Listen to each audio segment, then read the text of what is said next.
সুনীতি চট্টোপাধ্যায় বলেছিলেন, পৃথিবীতে যদি সমস্ত সাঁওতাল মরে যায়, একটা সাঁওতালি বেঁচে থাকবে, সে হচ্ছে প্রিয়বরী।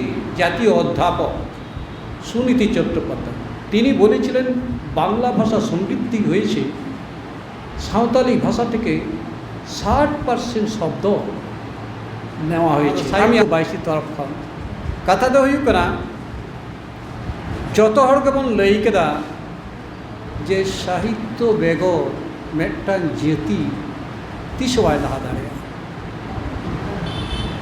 সাহিত্য বেগর একটা সাহিত্য ছাড়া কোনো জাতি এগিয়ে যেতে পারে না।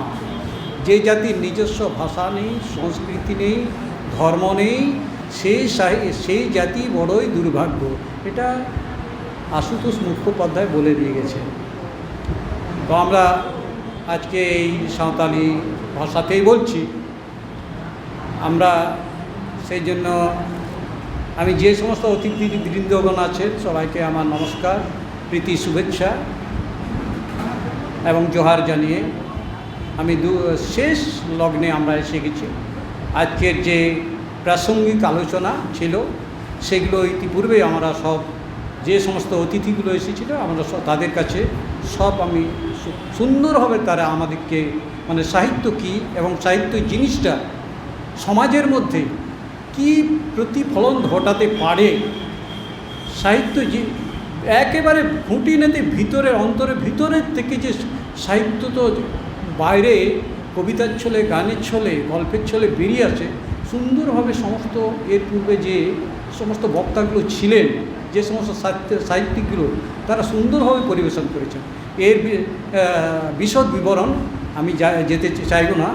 আমি শেষ প্রান্তে এটাই সমস্ত সবাইকে বলবো যে এই সাহিত্যবাসী, যেহেতু আমাদের বাঙালি ভাইরা দুজন আছেন শিক্ষক জগতের মানুষ, আমি সাঁওতালি সাহিত্য হচ্ছে সেই জন্য দু একটা কথা বাংলা ভাষাতেই বললাম। বাংলা ভাষা সাহিত্য, আমরা বাংলা ভাষা, এই দেশটাই বাংলা ভাষা। ইয়া নোয়া দিশম জানাম দিশম, আমাদের শ্রেষ্ঠ কবি সাধু রামচাঁদ বলেছেন যে আমার এই বাংলা জন্মভূমি। কারণ দেশ যখন আমরা এখানে বাংলা ভাষাভাষী এবং সাঁওতাল ভাষাভাষী চিরকাল চিরদিন আবহমান কাল ধরে আমরা আছি। আমরা প্রাক বৈদিকের আগের মানুষ, যারা সাহিত্য পড়েছেন, ইতিহাস পড়েছেন, ভারতবর্ষে আদিম আদিবাসী কারা, এক কথায় বলবেন এখানে সাঁওতাল কুল বিল মুন্ডা। এটা আমার কথা না, হ্যাঁ, এইটা সবাই জানে। ভারতবর্ষে এখানে যে আন্দোলন হয়েছে, ব্রিটিশকে এদেশ থেকে চিরদিনের জন্য তাদেরকে পাত্তারি গুটিয়ে চলে যেতে হলো, তার পথটা প্রথম সেই বিদ্রোহের পথটা দেখিয়েছিল সাঁওতাল সমাজের জনগোষ্ঠী থেকে সিধু কানু তথা চাঁদ ভৈরব, এই সমস্ত বিপ্লবীরা। কাজে তারা এই স্বাধীনতা যে এই যে নরমপন্থী চরমপন্থী বিভিন্ন গোষ্ঠী আছে, কিন্তু এরা সরাসরি লড়াই করেছে। প্রথম স্বাধীনতার পথটা যারা প্রশস্ত করেছে এই ভারতবর্ষে, তারা হচ্ছে এই সাঁওতাল আদিবাসী জনগোষ্ঠীর মানুষ। এই সাঁওতাল জনগোষ্ঠীর মানুষ এমনি কর্মষ্ঠ, এমনি তাদের ভারতবর্ষ, তাদের ভাষা এত সমৃদ্ধশালী, সারা পৃথিবীর মানুষ সেটা জানে। কাজেই আমরা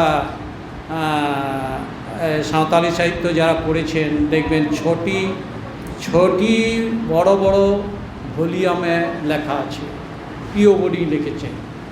সেই জন্য সুনীতি চট্টোপাধ্যায় বলেছিলেন, পৃথিবীতে যদি সমস্ত সাঁওতাল মরে যায়, একটা সাঁওতালি বেঁচে থাকবে, সে হচ্ছে প্রিয়বরী।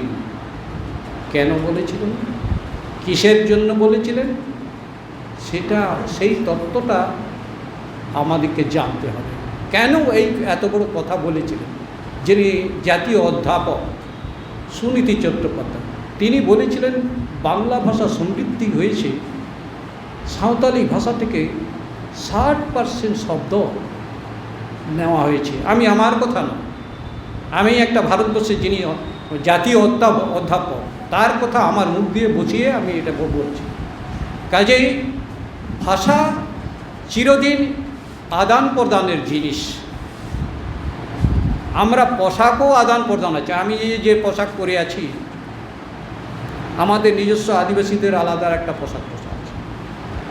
কাজেই এই যে আমরা এই স্কুলে এই অফিসে যখন যাই, আমাদের সবাই দেখবেন কেউ চিনতে পারবে না, কাউকে চিনতে পারবে না ওটা কোন জাতি। যখন কথা বলবে, আপনি জিটি রোডে যদি যায় দুটো মহিলা, একটা বলে ব্রাহ্মণ মহিলা আর একটা সাঁওতাল মহিলা, আপনি চিনতে পারবেন না যে এটা সাঁওতাল না এটা হিন্দু ধর্মের মহিলা, কারণ তার মাথাও সিঁদুর আছে, তার হাতেও শাঁখা পলা এইসব আছে। কখন চিনব তাকে? যখন বলবে যে আমি মুর্মু, আমি কিসকু, উনি ভট্টাচার্য নেই, তখন। তাহলে এই যে মানুষকে এই যে চেনা, এইটা কাজে এইটা আদান প্রদান থাকে। ভালো জিনিসটা সবাই সবার কাছ থেকে নেই। কাজে আজকে আমি সেই জন্য সবাইকে